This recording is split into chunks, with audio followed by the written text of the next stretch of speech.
Welcome back to What's Next, Living Longer, Better, Smarter. We are glad you are spending time with us and promise to make it worthwhile. This edition is made possible by Vivid Pics. So I've been in the photo business for 37 years, and I've seen a lot of things come go. But one thing has not changed, and that this wonderful thing we call a photograph captures a moment in time so that we're able to reminisce and relive those memories tomorrow. And it's important for us to do that so we can share them with loved ones and we can share them with future generations. So please don't let your memories fade. They're important. Summertime and savings. That's our focus for this episode.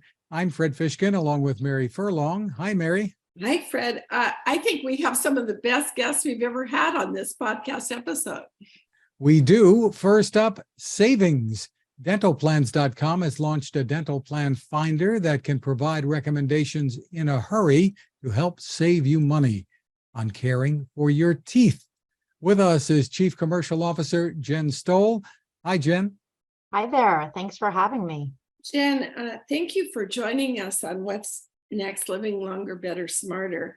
Tell us more about your important company. I'm so impressed with its growth, and you've been there almost from the start, correct? Yes. So dentalplans.com has been around for almost 25 years. But we're also part of the last 5 years, we've been part of the Henry Schein One portfolio company, which is actually the largest software and services company for the dental industry itself. But dentalplans.com is the largest marketplace of dental savings plans and dental insurance. In fact, we have over 25 just dental savings plans for consumers to choose from. So we make it very simple for individuals, families to find a plan that's really best for their individual needs. And when it comes to dental care, saving money, what are some of the options that people have today? So, most people don't realize that these dental savings plans even exist. A dental savings plan really provides those who are uninsured or what we call underinsured with a way to go to the dentist and pay a fraction of what they would pay without a plan. So, for example, an average dental savings plan membership listed on dentalplans.com, for example, is about $160 for the year. This will give you access to 20 to 60% savings on your dental work. So a good example is if you have to have a root canal and a dentist can charge on average for a root canal, let's say $900. But with a dental savings plan, you would only pay $400. So for that one procedure alone, you've more than made up for the $160 cost of the plan. And so how it compares to dental insurance, which is what most people know is out there, is the fact that dental insurance has an annual maximum. So dental savings plans don't have an annual maximum, meaning you reach a maximum, $1,500 to $1,500 caps are usually associated with the dental insurance plan. You don't have that with a dental savings plan. There are also no waiting periods. So many insurance plans can have a 6-month wait for certain procedures. Again, with the dental savings plans, you don't have that. But dental insurance plans can also be good for people as well. Dental savings plans are just flexible, affordable, and just easy to use. A dental insurance plan is good for those who still have access to benefits through their employers or as part of a retiree benefit. So if if the work that you need to have done is limited to maybe under a few $1,000s, then a dental insurance plan might be a great option as well.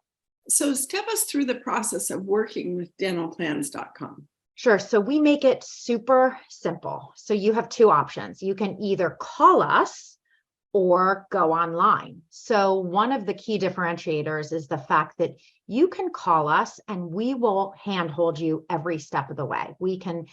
We'll ask you questions, just a few questions to help guide you down the right path. So, and in fact, you mentioned we just launched a plan finder. And so we launched this same concept online very recently because we had such success with helping people have that hand-holding process on the phone. So you either call us or go online, you enter in your zip code, and then we'll ask you really what type of work is it that you need to have done. Some people just need preventative work, cleanings, x-rays. Some people know that they've been to the dentist, they have what's called a treatment plan in front of them, they have the codes and the price, and it's very overwhelming. So we can in fact go through that list with you on the phone, or now you can even enter in some of those codes online, and we can tell you what are the best plans with the highest savings based on the work that you need to have done based on that list. Also, if you have a specific dentist, sometimes people are like, I don't care how much I'm going to save, I want to stay with my dentist. So we can also help you find a plan that your dentist takes, again, either online or by calling us. It's really that simple. So I love that because saving money is really important. And I think when it's hard to go to the dentist for people. And so having that phone support to walk you through, not everybody lives in a village with all their family right down the street anymore. And so having a trusted advisor that can help with that phone support is really important. And what older adults don't like are surprises. And so if you have this onset of an event with a dental problem, or you have a tree problem, those are costs that are not in your annual budget.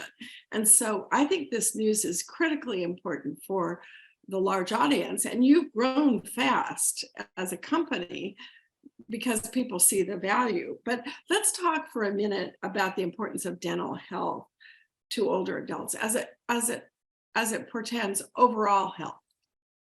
Yes, so we have seen medical research continues to show that poor oral hygiene can significantly increase your risk for heart disease, stroke, and even certain cancers. And so what we're seeing is that more and more people are delaying going to the dentist because of cost, but it's actually costing them more in the long run, and they're not necessarily seeing that connection. They're either waiting too long for the procedures that they need to have done, therefore needing more dental work, or just the cost of their overall health that it's having on them. So we believe that the more people know that these dental savings plans exist, that they're accessible, they're affordable, it will provide them with a more feasible option to get them to the dentist more often. People just don't know that they exist. They don't know how they work, and they don't know how simple they are to use. And it really is important for your overall health, isn't it? Correct. It is key. The number one reason people delay going to the dentist is cost. And these dental savings plans are really the solution to being able to go to the dentist now if you don't have dental insurance, which overall is, better for your overall health. And while Medicare does not offer regular dental care coverage, many older adults have Medicare Advantage plans that can include dental, at least from the commercials that I see. What should they know about what you offer and how this all can come together? So there has been, so many of the TV ads that you see on right now mention that it includes dental. And so there are so many that think that it means all dental. And what they don't know is it includes really most include a limited dental benefit. So some give them a lump sum to go spend, some, like a dental insurance plan, it's just you reach, you max out at a certain amount. So what they don't know is that the dental that's included in Medicare Advantage is limited to a certain amount of procedures. So a dental savings plan can actually be used alongside a Medicare Advantage plan or any dental insurance benefit when you've maxed out. So if you have to go to the dentist and you need more work than whatever your plan allows, you can then get a dental savings plan to allow you to get the rest of your work that you need to have done at a fraction of the cost. That was the question I was going to ask, because I think this is the news we need to use, and we really need to get out there. So many people are without insurance and they don't seek care. So congratulations on the work we're doing. We're hoping to collaborate with you across all of our platforms because we think that we found a jewel here in terms of the match between what older adults need at this time when inflation, they're struggling, and retirement savings. And we saw this week that the growth of small business in the 50+ audience is highest it's ever been. And so as people don't have these retirement health benefits in their retirement plans, they're going to have to solve this problem on their own. So we really are thrilled to have you here, and congratulations on that great work you're doing. Thank you. No, I think we have a gem as well. And I've never been more popular with my parents' friends than I am now in this stage of their life. They are the common thread is, why don't we know about this? This is fantastic. Fred, yeah. Wasn't this great news? Really terrific. And the website for more info, it's right in the name, dentalplans.com.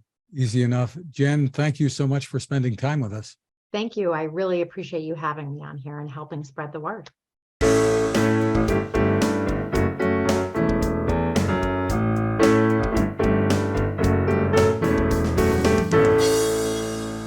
From the dentist chair, let's move over to the easy chair. Mary, we have some summer reading to do.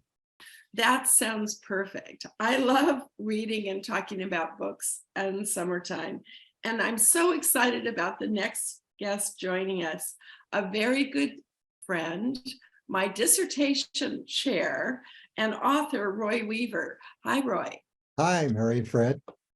It is wonderful to meet you, Roy. And the book we are talking about that you co-authored with David Sullivan and Sean Shriver is wonderful too.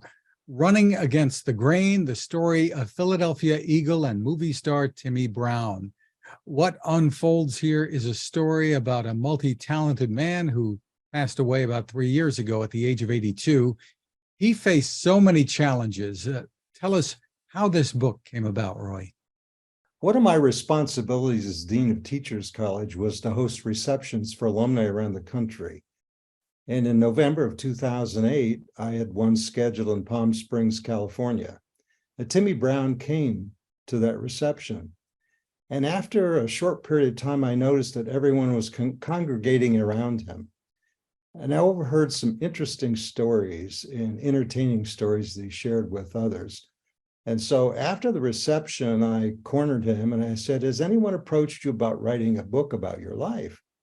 He said, no one had. And I said, would you be interested in working with me on that? And he said, sure. That's how it got started.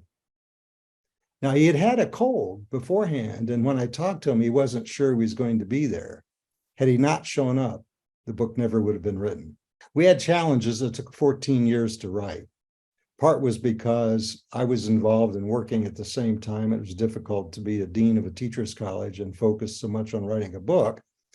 But along that way, I was very fortunate because a colleague named Sean Shriver, I discovered unexpectedly, was an education or entertainment historian. Mm-hmm. And so he was interested and he got started. We had collected mounds of data about his football playing career. And it was almost like this insurmountable mountain of information. And then I discovered that David Sullivan, who was a copy editor for the Philadelphia Inquirer and a fellow Ball State alum, had retired. And I said, hey, I'm not sure we're ever going to get this done. Would you be interested in taking a look at what we have? He said, send it my way. About 6 weeks later, he had the chapters dealing with pro football outlined and written. It needed some editing. So those were the challenges we faced. And fortunately, even after 14 years, we got it done. And Timmy had been a legend really at the college there, right? He had been. He'd set several records here as a football player. In fact, one still stands today. That's the most points scored in a game by a player. He scored 26. No one's surpassed that since he played here from 55 to 59. Well, he helped the Philadelphia Eagles win the championship for the NFL in 1960, but he wasn't that big of a person, was he, inside? No, he was around 5'10", 5'11", 195 pounds. What's interesting about that, in that 1960 game with the Eagles, they beat the Packers and Vince Lombardi. And the Packers and Lombardi had taken him off the roster the year before when he was a rookie there. So that was in his first full season. He won, with the Eagles, the national championship. Then he ended his career in Super Bowl III with the Baltimore Colts against the New York Jets and Joe Namath. Kind of bookends to an interesting career. Yeah, I mean, first he was with the Packers, right? And Vince Lombardi. You even tell the story in the book. There's so much information here. You tell the story of how Vince Lombardi even got hired, but he went from Green Bay to Philadelphia, and that turned out to be a really good thing for him, didn't it? It did for the most part. Tim was a kind of character entire life who often get into interesting situation with the coaches. He either got benched for behavior that was really probably not something he should have done, or he, in one case, walked off the team at Ball State and came back. And then he really didn't get along with the Eagles coach, Joe Kuharich. And so he didn't probably get to play as much as he might have otherwise, but he had a tendency over his life to be outspoken, often in times for a Black man who shouldn't have been probably. But he was always a person who was not afraid to say what was on his mind and take a stand. And that's an intriguing characteristic of his. Right. And there is so much history here. I mean, obviously the racial aspects and what he went through, but a lot of football history too that you include in this. And with the detail, you spent a lot of time with Timmy, and you spent a lot of time, obviously, with quite a few other people. Tell us about it. Well, I was very fortunate along the way to keep stumbling into people like Harold Jones, who was a percussionist with Tony Bennett, and but they were childhood friends in Richmond, Indiana. In fact, I saw Harold Jones a couple of weeks ago in Richmond again. I've been in touch with Dionne Warwick and Dee Dee Sharp. He dated Dionne Warwick. He also dated Diana Ross. He was friends with Dee Dee Sharp, Tammy Terrell, Tom Jones. He was best man for Chubby Checker. He was best man for Bobby Bell, the Kansas City Chiefs Hall of Famer. So he really mixed with an interesting crowd of people. But he was always happier when he was just with common people. He didn't celebrate his celebrity status, and he felt most comfortable when he was with people like Rick Whitfield, which the Rick Whitfield Band is still going in LA. Holly Vest, who is a Tina Turner tribute singer. He was very close to Gene Kilroy, who's still alive. Gene was operations manager for the Eagles when he was there, but Gene's best known as Muhammad Ali's business manager. So yeah, he was an interesting character who mixed with a lot of different people over his lifetime, some celebrity status, some just the people next door. He dated some pretty well-known women, as you say, and then after football, his remarkable story continued, right? Right. Well, he NFL Films celebrated him as a Renaissance man of the NFL, precisely because beyond football, he was an actor. He was in the first 6 episodes of MASH, the TV series. He was in the movie MASH. He was in a Robert Altman big movie called Nashville and about 14 others. He was a model for Botany 500 and for Janssen Swimwear. He was a color commentator for CBS Sports for 9 games. He was a teacher, in essence, with LA Probation, half for about 5 years working with youth gang members, and the other half with adult offenders. At 50, he got married and became a father, and ended up, fortunately, before he died, to have 2 grandchildren that he celebrated and enjoyed before his death. So yeah, he was seen as someone who excelled far beyond his football skills. I think you're right about the Renaissance nature of his world, and excelling across all these disciplines, plus having the desire to help others. In his later years, you write about his battle with dementia, and of course, that's a big interest to our audience as well. Right. It was in, I think, of November or October of 2015 that my wife Marilyn and I were seated with him at a breakfast place called Elmer's in Palm Springs. Tim and I would often go over drafts by each of us taking turns reading portions. And the idea was if it was something missing, Tim was supposed to share what that was. Or if in retrospect, we'd made a mistake about something and needed to correct an error, we did that. And I was reading about his coming to Ball State Teachers College. And he had this playful comic attitude. And so you never knew sometimes when he would say something to you. And he just blurted out, "I didn't go to Ball State." And I said, "Oh, come on, Tim, we don't have time to play here. Let's get to work." And he looked seriously at me and he said, "I went to Butler. I didn't go to Ball State." And I said, "Come on, Tim."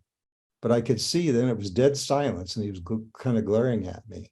And one more time I said, "No, your older brother, John, went to Butler. You went to Ball State." And he said, "No, I didn't." And I realized all of a sudden that things had changed. And I just changed the subject and talked about where we were going to go to dinner that night. That was the last time I could ever talk to him about the book. I couldn't, I couldn't be certain that he really knew what he was talking about any longer. That led to my helping him get to see a neurologist and diagnosing that it was the beginnings of Parkinson's and dementia, which eventually took him. And so we had debated one time about when to end the book. And at one time we're going to end it on a happier note. And then the more we thought about it, we talked about, not a lot of people talk about the challenges of dealing with these diseases and how it impacts families and what families can do. And I think one of the really interesting parts and important parts of the book has to do with how families can come together to deal with these diseases in a loving, caring way. And I think we think of other well-known people who followed in his footsteps. Terry Crews, so popular today, Jim Brown, and many others. I mean, there's a long list, including a guy named OJ, who followed into acting. Interestingly, he and Jim Brown were very good friends. They met at Ball State when he was here. Jim was here on a Pepsi Cola event, sponsored event, while Timmy was a football player here at Ball State. That's when they first met. Eventually, they became very good friends. In fact, they were neighbors. They probably saw each other in the 60s and 45 times. They would get together and play basketball games against each other. They played chess against each other. And so they became very close over a lifetime. And you have all of this wealth of information, so much of it in the book. What are some of the lessons that you would like your readers to take away from this? I think one of them is that never give up your goals and dreams can come true. And we often hear that. But in the 8th grade, he was asked by a teacher to identify what he envisioned doing the rest of his life. And he said he wanted to be a football player, an actor, and a teacher. And he still had that paper that he wrote for that teacher until he died. In fact, it still exists in a storage unit in Palm Springs. He kept that, and he often talked about that. And so the persistence and the focus of overcoming all kinds of challenges. His parents divorced when he was junior high. He bounced around a couple of foster homes, was abused in one, ended up in the Soldiers and Sailors Children's Home in Knightstown, Indiana, which is kind of an orphanage.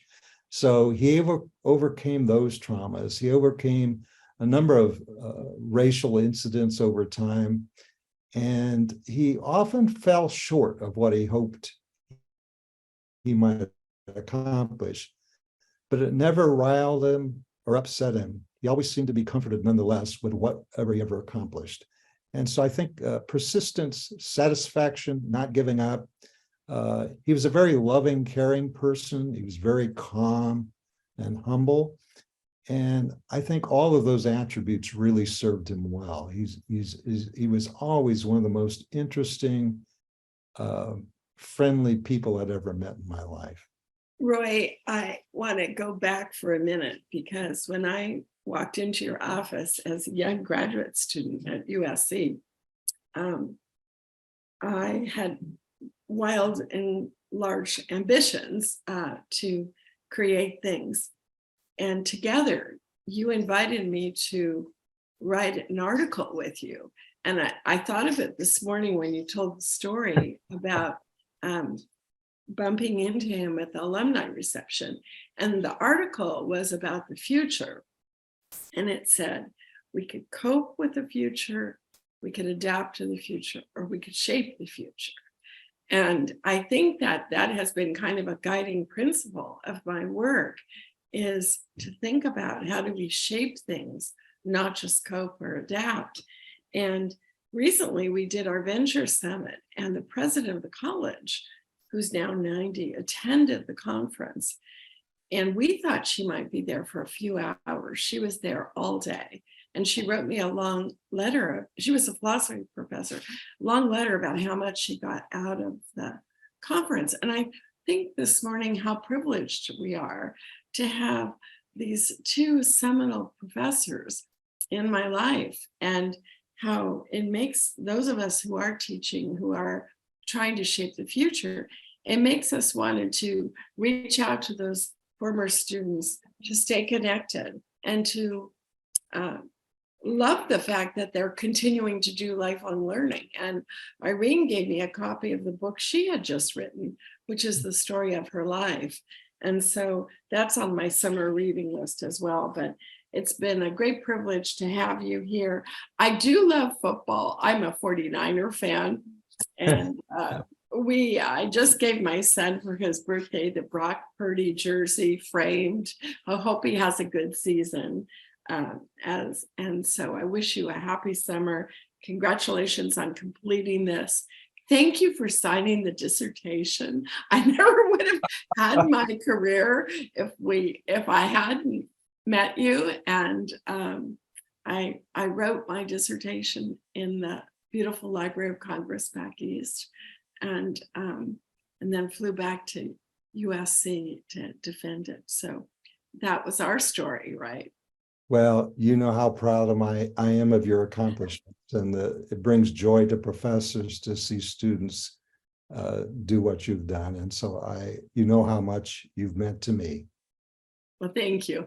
I brought some other books that are on my reading list, and I want to share them with you. But Fred, you have one that we read and we reread, right? And I'm now even using the app because we all have to get healthier. So tell us about, Dr. Roizen, and then I'll tell you what else is on my reading list. Well, Dr. Mike Roizen has the Great Age Reboot, and we've read and reread that. He was at your conference in December. Another fun title is from Dr. Michael Mosley, who makes BBC documentaries. He's also written bestsellers on health. This one is called Just One Thing: How Simple Changes Can Transform Your Life. I like these kinds of books if you're getting a theme here. So, Mary, you have a lot of other books on your summer reading list. I'll let you tell us about it.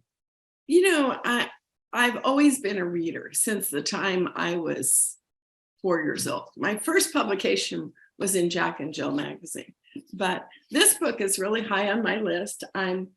I grew up in the age of Kennedy, so it's called Camera Girl: The Coming of Age of Jackie Beauvoir Kennedy. And I think a lot of people are interested in this book. One of my friends owns a local bookstore, so I always like to support local bookstores.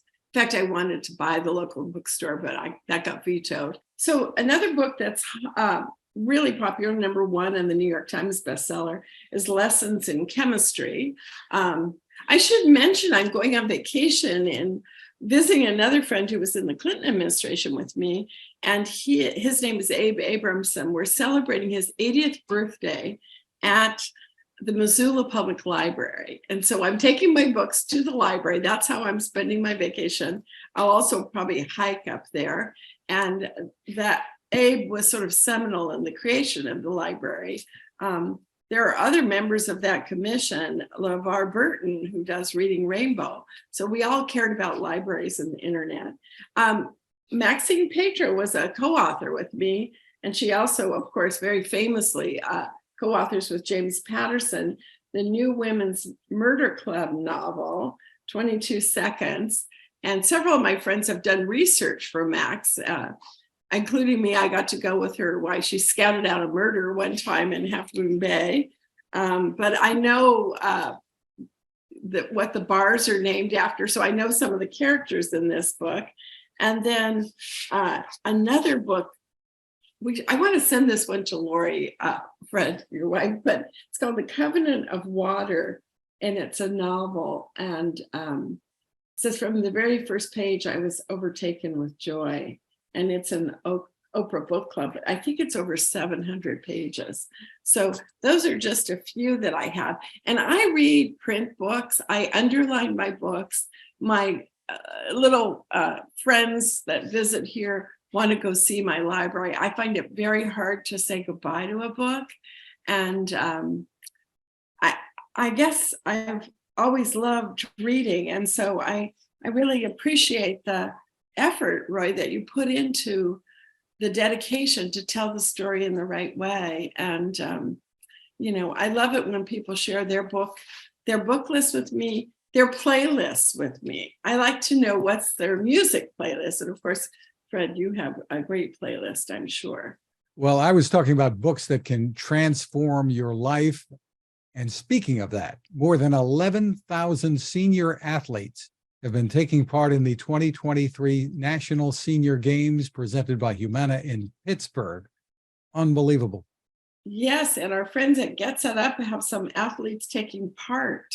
They do. 70-year-old Madonna Hanna from Washington is a sprinter, a former fashion executive and teacher who discovered a love of running in 2011.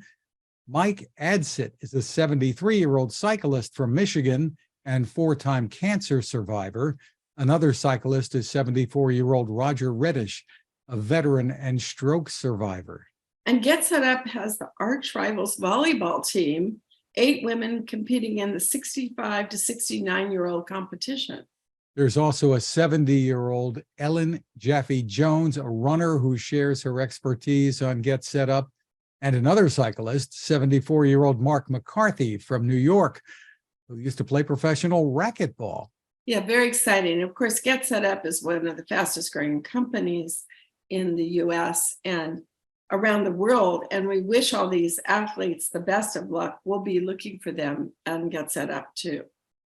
Mary, before we go, we wanted to note the passing of a wonderful woman, 102-year-old Jean Stenson, mother of Pat Stenson, a big part of your company, making so many things happen. And they have both been on the podcast. Yes, it's a very tough for us to lose Jean. She was remarkable in so many ways. A real lifelong learner who remained active in her book club, even at 102 years old. And we will miss her. Our condolences to Pat and her family. And Jean left an amazing, loving legacy. You did. We are thinking of them, great examples for all of us. So this has been a really perfect podcast for the summer. It's going to be about 104 here this weekend. So we hope everyone finds some air conditioning, some water, and hopefully you found this time well spent. I certainly did. Well, thank you all for listening or watching. We also want to thank our sponsor, Vivid Picks, at vivid-picks.com. Don't let your memories fade. You can always find us at maryfurlong.com/podcast. See you again soon.